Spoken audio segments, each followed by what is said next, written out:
तो hello student, अपने YouTube channel पर आपका स्वागत है।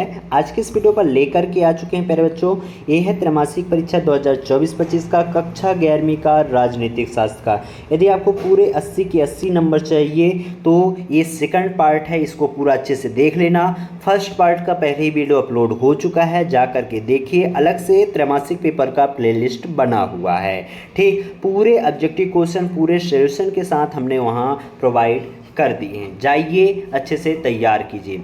और एक चीज़ और, इस चैनल को अभी तक सब्सक्राइब नहीं किए हैं तो सबसे पहले चैनल को सब्सक्राइब कर लो, क्योंकि हमारे चैनल पर सभी पेपर के महत्वपूर्ण क्वेश्चन एवं जो पूछा ही जाता है वही क्वेश्चन अपलोड किए जाते हैं। तो फटाफट चैनल को सब्सक्राइब कर लो और अपने दोस्तों के पास भेज दो ताकि वो भी अच्छे से तैयारी कर सकें। तो यहाँ पास देखिए, ये ऑब्जेक्टिव क्वेश्चन पहले ही मैंने पार्ट 1 पर अपलोड कर दिया है।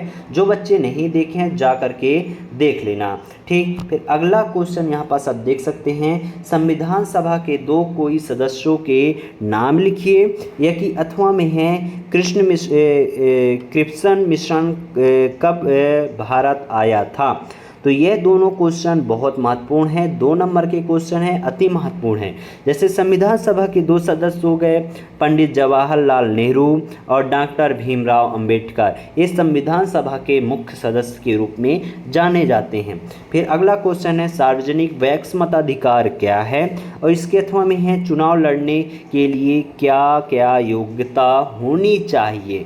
ठीक, फिर क्वेश्चन क्रमांक 8वां, कार्यपालिका किसे कहते हैं, और इसके अथवा में है लोकतंत्र में कार्यपालिका किसके प्रति उत्तरदायी होती है। तो सबसे पहले इन तीनों के आंसर देख लेते हैं। और ये तीनों प्रश्न अपने दृष्टि में बहुत ही महत्वपूर्ण हैं और 100% पेपर में आने के चांसेस हैं। ये प्रश्न क्रमांक 5वें का चाहे 6वें का चाहे अथवा हो चाहे मेन वाला हो, सारे क्वेश्चन महत्वपूर्ण हैं, तैयार कर लेना। इनके आंसर देख लेते हैं। तो यहाँ पास आप देख सकते हैं प्रश्न क्रमांक 6वें का उत्तर, संविधान सभा के सदस्य डॉक्टर राजेंद्र प्रसाद, डॉक्टर भीमराव अंबेडकर, सरदार वल्लभ भाई पटेल, श्याम प्रसाद मुखर्जी, जवाहरलाल नेहरू, मौलाना अब्दुल कलाम आज़ाद आदि। ये इन सभा के प्रमुख सदस्य रहे हैं। ठीक, फिर यहाँ पास देखिए क्वेश्चन क्रमांक 7वें का उत्तर जो है, सार्वभौमिक वैक्स मताधिकार है। सार्वभौमिक वैक्स मताधिकार से क्या आशय है, सभी वैक्स 18 वर्ष एवं उससे अधिक आयु नागरिकों को बिना किसी भेदभाव के मत देने का अधिकार है। यह क्वेश्चन क्रमांक 7वें का उत्तर है प्यारे बच्चों।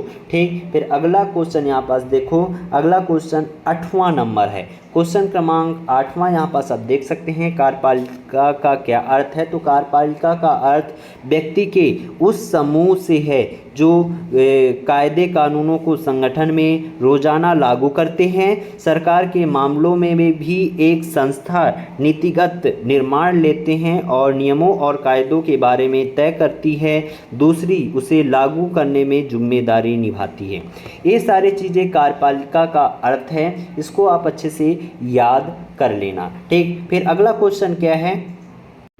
तो अगला क्वेश्चन यहाँ पास आप देख सकते हैं, नौकरशाही क्या है, और इसके अथवा में है संसद के 2 कार्य लिखिए। ये क्वेश्चन क्रमांक 2 का आंसर है प्यारे बच्चों, इसको आप अच्छे से लिख लेना। फिर अगला क्वेश्चन यहाँ पास देखो, संसद में शून्यकाल क्या होता है, और इसके अथवा में है साधारण विधेयक क्या होती हैं, लिखिए। यह 2 नंबर का क्वेश्चन है, अति महत्वपूर्ण प्रश्न है।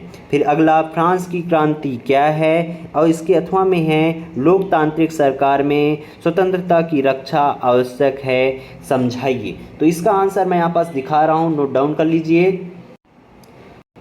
तो ये रहा प्यारे बच्चों क्वेश्चन क्रमांक 9वें का आंसर, नौकरशाही शब्द से क्या आशय है। तो ये पूरा इसका उत्तर है। फिर अगला क्वेश्चन था प्रश्न क्रमांक 10वें का उत्तर यहाँ पास पूरा विधिवत दिया गया है, इसको आप नोट डाउन कर लीजिए। क्वेश्चन क्रमांक 12वें का उत्तर, ठीक, समानता से 3 आयाम हैं, आर्थिक, सामाजिक और राजनीतिक समानता।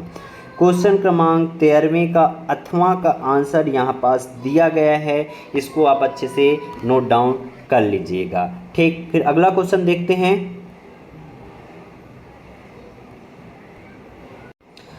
मैंने समानता के 3 आयाम बता दिए थे, ठीक। और यहाँ पास मैंने क्या बताया था, 13वें का उत्तर 8वें का अधिकार की कोई 2 विशेषताएं, तो ये मैंने बता दिए हैं, इसको आप अच्छे से तैयार कर लेना। 14 नंबर क्वेश्चन क्या है, अधिकारों का आदर्शवादी सिद्धांत क्या है, और इसके अथवा में है राजनीतिक अधिकार क्या है, समझाइए। यह क्वेश्चन बहुत ही महत्वपूर्ण है, इसके आंसर 14 का आंसर मैं नेक्स्ट बताने वाला हूँ, उसको देख लीजिएगा। 15 नंबर क्या है, न्यायोचित प्रबंधन क्या है, लिखिए। और इसके अथवा में है उदार क्या है, लिखिए, ठीक। फिर अगला है 16वां नंबर, लोकतंत्र में सामाजिक न्याय जरूरी है, 3 उदाहरण देकर के समझाइए। और इसके अथवा में है सामाजिक न्याय के क्रियान्वयन में भारतीय संविधान की भूमिका को समझाइए। ये 3 नंबर का क्वेश्चन है, इसके आंसर मैं आपको बता रहा हूँ। 14, 15 और 16 के आंसर देख लीजिए। तो आप यहाँ पास देख सकते हैं क्वेश्चन क्रमांक 14, अधिकारों का आदर्शवादी सिद्धांत, ये पूरा विधिवत यहाँ पास उत्तर दिया गया है, नोट डाउन कर लीजिएगा। अगला क्वेश्चन है उदारवादी एवं राजनीतिक और नैतिक के दर्शन वाला है, तो ये 15वें का 8वां का आंसर है, ठीक। फिर एक क्वेश्चन क्रमांक 16वें का आंसर यहाँ पास पूरा दिया गया है, 16वें का 8वां का आंसर है, ठीक। फिर क्वेश्चन क्रमांक 17 का ये उत्तर यहाँ पास पूरा विधिवत दिया गया है, लेकिन थोड़ा सा बहुत कम चिन्हा रहा होगा, है ना, पर मैं इसका स्क्रीनशॉट डाल दूंगा टेलीग्राम पर, तो देख लेना, ठीक। फिर देखते हैं क्वेश्चन क्रमांक 18वां क्या है।